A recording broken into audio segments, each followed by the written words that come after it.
माता की, भारत माता की, छत्रपती शिवाजी महाराज की, धर्मवीर छत्रपती संभाजी महाराज की, जय भवानी, जय भवानी, जय जय जय जय जय भवानी, जय जय जय जय जय शिवाजी। हिंदवी स्वराज्याचे सरसंस्थापक छत्रपती शिवरायांना मानाचा मुजरा करतो। भारतीय राज्यघटनेचे शिल्पकार भारतरत्न डॉक्टर बाबासाहेब आंबेडकर यांना मानवंदना अर्पित करतो। राजराजेश्वरीच्या या नगरीमध्ये त्यांच्या चरणी नतमस्तक होत आज या अकोला महानगरपालिकेच्या निवडणुकीच्या निमित्ताने आपल्या सभेमध्ये उपस्थित असलेले आपले पालकमंत्री आणि राज्याचे कामगार मंत्री आकाशभाऊ फुंडकरजी, आपले लोकप्रिय आमदार आणि ज्यांनी आपल्या कार्यातून आपल्या कर्तृत्वातून या अकोल्यामध्ये प्रचंड असा विकास करून दाखवला ते रणधीरभाऊ सावरकर, आपले युवा अत्यंत लोकप्रिय अत्यंत सालस अशा प्रकारचे खासदार अनुभव धोत्रे, ज्येष्ठ आमदार प्रकाशभाऊ भारसाकळे, हरीशजी पिंपळे, वसंतजी खंडेलवाल, आपले राष्ट्रवादीचे आमदार अमोलजी मिटकरी, डॉक्टर रणजित पाटील, डॉक्टर दशरथ भांडे, जयंतराव मसने, विजयभाऊ अग्रवाल, विजयभाऊ देशमुख, संतोषभाऊ शिवरकर, अर्चनाताई मसने, किशोरभाऊ मांगटे पाटील, बळीरामभाऊ सिरस्कार, आमच्या गोवर्धनजींचं नाव जे पुढे चालवत आहेत असे कृष्णा गोवर्धनजी शर्मा, वसंतभाऊ बाचुका, अमित कावरे, मोहम्मदजी, त्याचप्रमाणे बळीराम हर्षल साबळे, मायाताई धुळे, सुलभाताई दुतोंडे, वैशालीताई पालीवाल, मंचावरील सर्व मान्यवर पदाधिकारी आणि समोर या बाजूला मोठ्या संख्येने उपस्थित असलेल्या माझ्या सर्व लाडक्या बहिणी आणि तितक्याच लाडक्या भावांनो,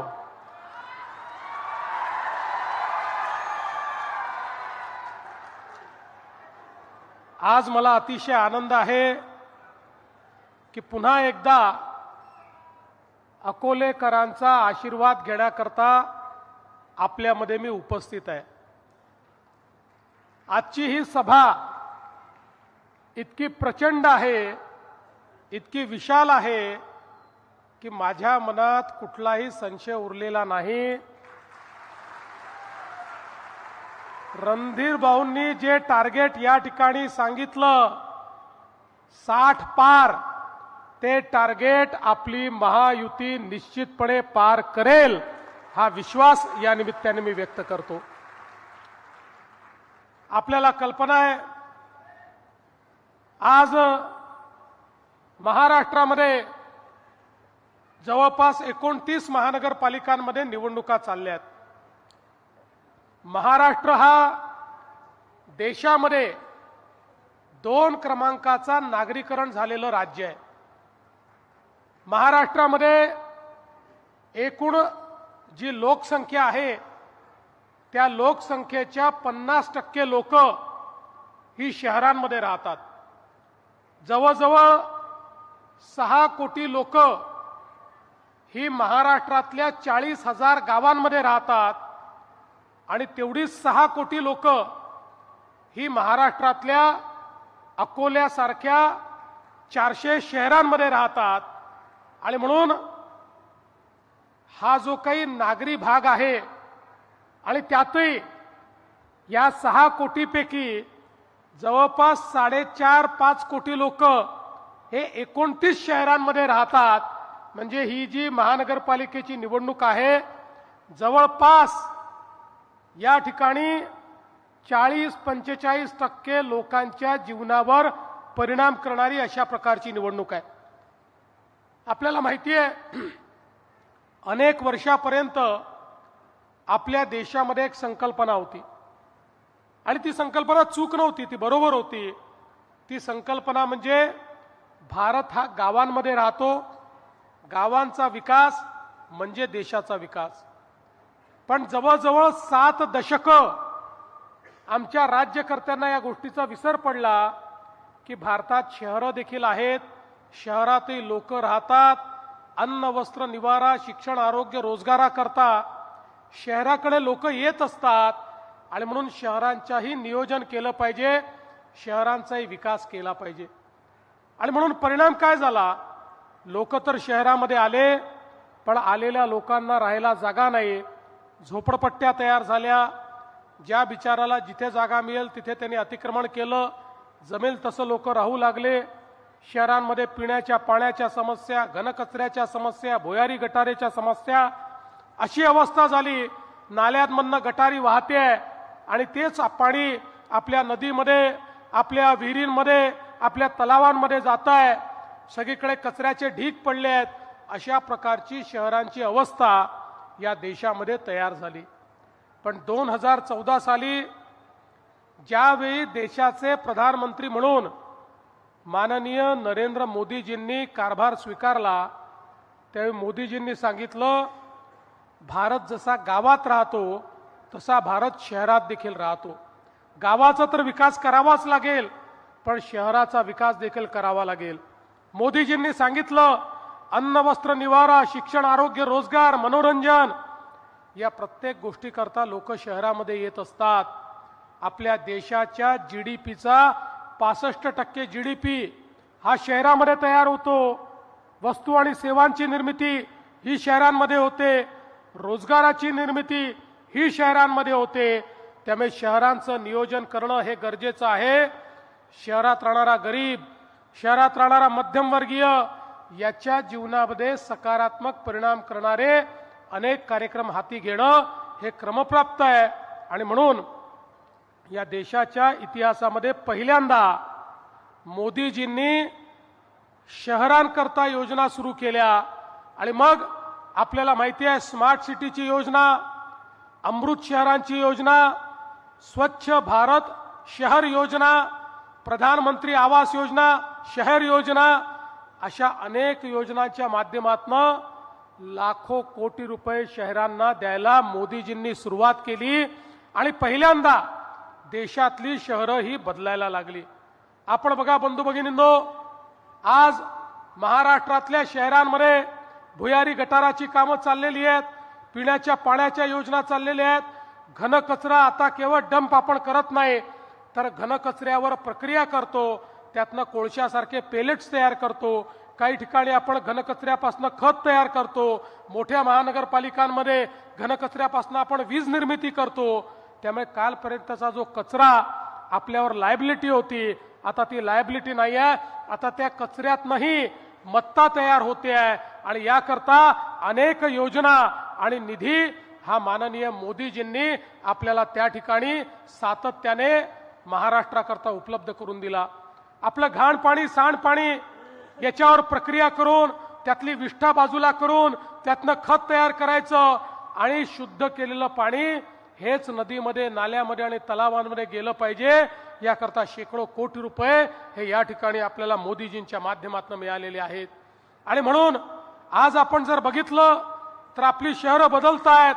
बंधू भगिनींनो, 2017 साली या महानगरपालिकेची सत्ता ही तुम्ही भारतीय जनता पक्षाकडे दिली होती. आणि 17 पासनं जोपर्यंत आपलं सरकार होतं आणि त्यानंतर पुन्हा आपलं सरकार आल्यानंतर मोठ्या प्रमाणात आपण या शहरामध्ये कामं केली. आपल्याला कल्पना आहे, शहराची हद्दवाढ झाली. हद्दवाढ झाल्यानंतर 243 कोटीचा आराखडा तयार झाला. त्यातले पहिले 100 कोटी रुपये आपण दिले आणि त्याची कामं आपण त्या ठिकाणी केली. मला कल्पना आहे, सरकार गेल्यामुळे रणधीर भाऊ पुढचे 143 कोटी रुपये तुम्हाला मिळाले नाही, पण आता चिंता करू नका, आता पुन्हा सरकार आलेलं आहे, तो पैसा देखील या ठिकाणी उपलब्ध होईल। वाढीव पाणी पुरवठा योजनेकरता 113 कोटी रुपये आपण दिले, जवळपास 550 किलोमीटरचे जलवितरणाचं जाळं तयार केलं, 36,000 त्या ठिकाणी जोडण्या आपण दिल्या, 7 पाण्याच्या टाक्या आपण तयार केल्या, जलशुद्धीकरण केंद्र, 990 केव्ही क्षमतेचा सौर ऊर्जा प्रकल्प, अशी अनेक कामं ही या ठिकाणी आपल्या सरकारच्या माध्यमातून, महानगरपालिकेच्या माध्यमातून आपण त्या ठिकाणी पूर्ण केली। आणि आता हद्दवाढ जो क्षेत्र आहे त्या क्षेत्रापर्यंत पाणी पोहोचवण्याचं काम हे आपण करतो आहोत। आता या ठिकाणी आपण नव्याने पाणी आरक्षण देखील मंजूर केलेलं आहे आणि आता नवीन एक वाढीव पाणी पुरवठा योजना देखील आपण तयार केली आहे। 221 कोटी रुपयाची ज्या योजनेचं काम आता आपण सुरू केलेलं आहे आणि मला विश्वास आहे की येत्या काळामध्ये आपण हे काम पूर्ण केल्यानंतर अकोला एक असं शहर होईल की या शहरातल्या कुठल्याही व्यक्तीने आपल्या घरी जर नळ सुरू केला तर त्याच्या घरामध्ये रोज शुद्ध पिण्याचं पाणी हे त्याला घरात मिळेल, अशा माध्यमातून आपल्याला मिळणार आहे। आणि एवढंच नाही तर अजून एक 521 कोटी रुपयाचा टप्पा आपल्याला मिळणार आहे। आणि एवढंच नाही तर अजून एक 521 कोटी रुपयाचा टप्पा आपण हाती घेणार आहोत, ज्यात अजून 450 किलोमीटरची पाईपलाईन ही टाकण्यात येणार आहे। भूमिगत गटारीच्या संदर्भात मलनिस्सारणाकरता 87 कोटी रुपयाचा एक टप्पा आपण करतो, ज्या माध्यमातून मोठ्या प्रमाणात मागे आपण एसटीपी केलेले आहेत। आता 38 नाले जे आहेत त्या नाल्यातही शुद्ध पाणीच गेलं पाहिजे, त्यातलंही पाणी हे घाण पाणी जाऊ नये, अशा पद्धतीनं या ठिकाणी जलशुद्धीकरणाचे प्रकल्प अकोल्यामध्ये हाती घेण्याचं काम हे आपल्या सरकारच्या माध्यमातून होत आहे।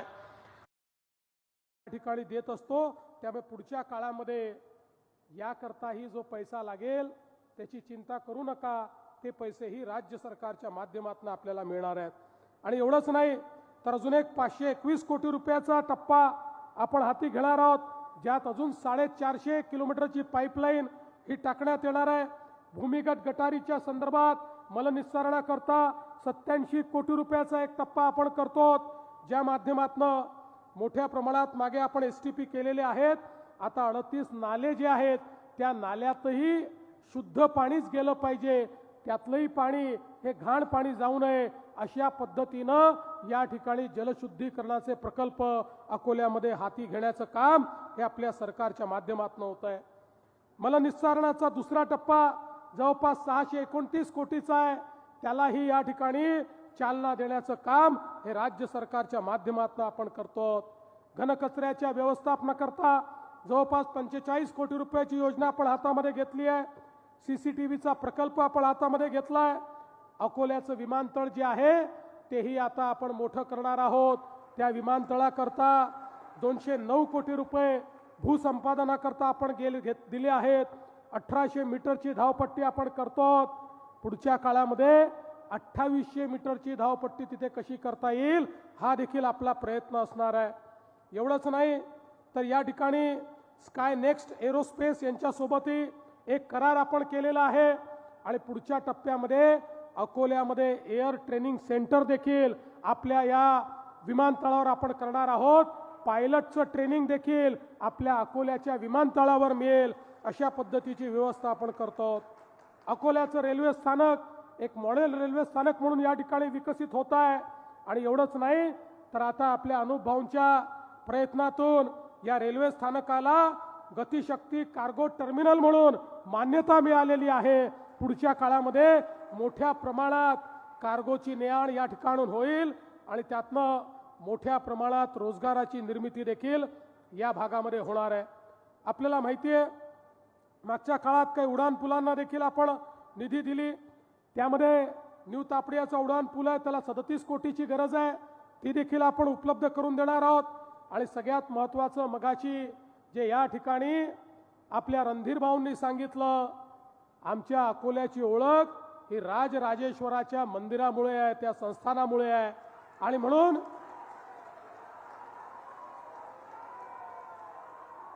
या ठिकाणी आपल्याला आश्वासन दिल्यानंतर थेट मुंबईला गेलो, अपेक्स कमिटीची बैठक घेतली, 50 कोटीच्या आराखड्याला आपण मान्यता दिली आणि आता काळजी करण्याचं कारण नाही आहे.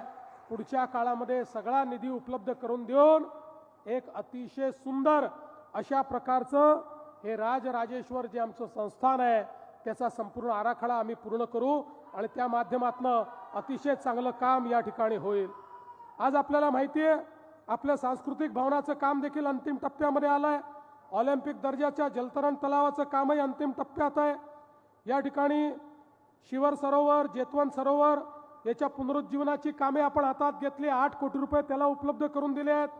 मध्यवर्ती वाणिज्य संकुल आणि बस स्थानक याच्याकरता 138 कोटी रुपयाची जागा ही देखील आपण सगळे पैसे त्याचे रद्द करून मोफत उपलब्ध करून दिली आहे.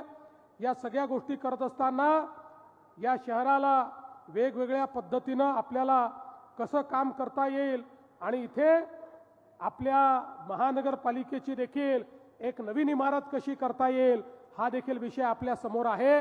आपण काळजी करू नका.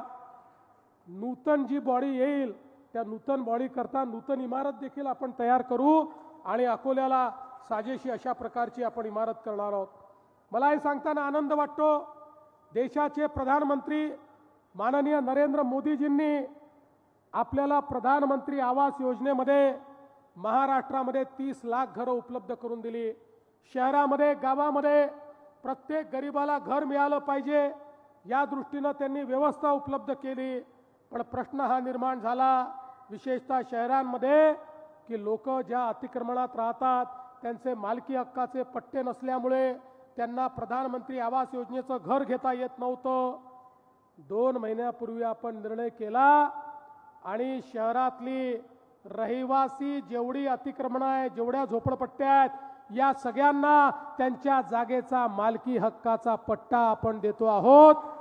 आणि जे कच्च्या घरात राहतात, जे बेघर आहेत, त्यांना स्वतःचं घर बांधण्याकरता देखील प्रधानमंत्री आवास योजनेतनं आपण त्या ठिकाणी पैसे देतो आहोत. आता यापुढे कोणी बेघर राहणार नाही, कोणी कच्च्या घरात राहणार नाही, अशा प्रकारचा आपला प्रयत्न आहे. आणि म्हणून खरं तर अनेक गोष्टी या ठिकाणी आपण केल्या. रणधीर भाऊंच्या पाठपुराव्याने नवीन पशुवैद्यक महाविद्यालय असेल, 150 कोटी रुपयाचं सुपर स्पेशालिटी या ठिकाणी असेल, नवीन जिल्हाधिकारी कार्यालय असेल, उपविभागीय तहसील असे अनेक कार्यालय आपण तयार केले. ट्रक टर्मिनस, डांबरीकरण असे 52 कोटीची कामं आपण त्या ठिकाणी दिली आणि वेगवेगळ्या प्रकारे रिंग रोडचं काम देखील आपण त्या ठिकाणी करतो आहोत. मागच्या काळात आपण कॉन्क्रीट रोड करता पैसे दिले. आपण काळजी करू नका, पुढच्या 5 वर्षामध्ये तुमचे जेवढे डीपी रोड आहेत ते सगळे डीपी रोड कॉन्क्रीटचे करण्याकरता या ठिकाणी राज्य सरकारच्या माध्यमातून आपण पैसे देऊ. मला सांगताना आनंद वाटतो, आज आमच्या लाडक्या बहिणी या ठिकाणी आहेत. आपल्याला कल्पना आहे की ज्यावेळी आपल्या महायुतीला 232 जागा मिळाल्या त्यावेळी काही लोक म्हणायला लागले की आता यांना एवढ्या जागा मिळाल्या की आता यांना कोणाची आवश्यकता नाही, आता हे पहिलं काम करतील, लाडकी बहीण योजना बंद करतील. पण आता 1 वर्षापेक्षा जास्त काळ झाला, लाडकी बहीण योजना सुरूच आहे. आणि लाडक्या बहिणींनो, जोपर्यंत तुमचा देवाभाऊ मुख्यमंत्री आहे, लाडकी बहीण योजना सुरूच राहील, ती बंद होणार नाही.